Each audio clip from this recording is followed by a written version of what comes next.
My bridal chamber is a sound installation in 4 parts: my marriage contract, my marriage bed, and my clean days, and my virgin bedspread. 5 days, 7 days, 5 days, 7 days, ritual 5 days, 7 days, ritual 5 days, 7 days, 5 days, 7 days, 5 days, 7 days, ritual 5 days, 7 days, ritual 5 days, 7 days, ritual 5 days, 7 days, ritual 5 days, 7 days, ritual 5 days, 7 days, ritual 5 days, 7 days, 5 days, 7 days, 5 days, 7 days, ritual. My marriage bed is made of 7 sets of handkerchiefs, alluding to the female's insertion of white cloth after the 5 days of menstruation, to ascertain that there is no staining.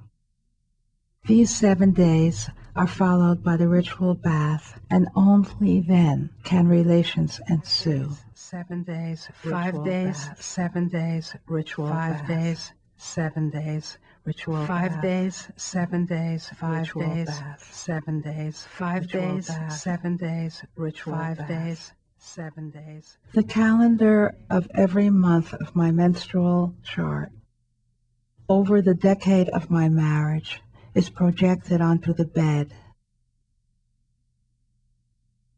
My clean days is a 24-foot calendar from the day of my wedding, November 24th, 1949, to February 15th, 1961, the last day of the marriage. My marriage contract is a freestanding canopy with 4 columns of myself as a bride of 18 years of age. Pine needles stick through the veiling, a drawing in space. And on the platform, a photograph of a headstone with a pink line on it. The proclamation consists of these words written in 3 wedding albums. 1949, I look at my wedding album of half a century ago.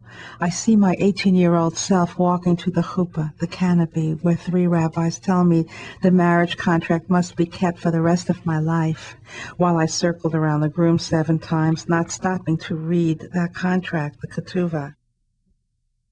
1984.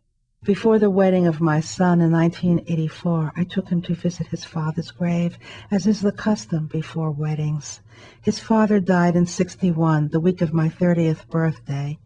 I remembered how I stood in that same grass at that time. I barely noticed the headstone. But on this day I read the words engraved. I read the name of the deceased, son of Aryeh Lev, his father. But though she had walked down the aisle with her youngest of 9, no mention of Celia, his mother.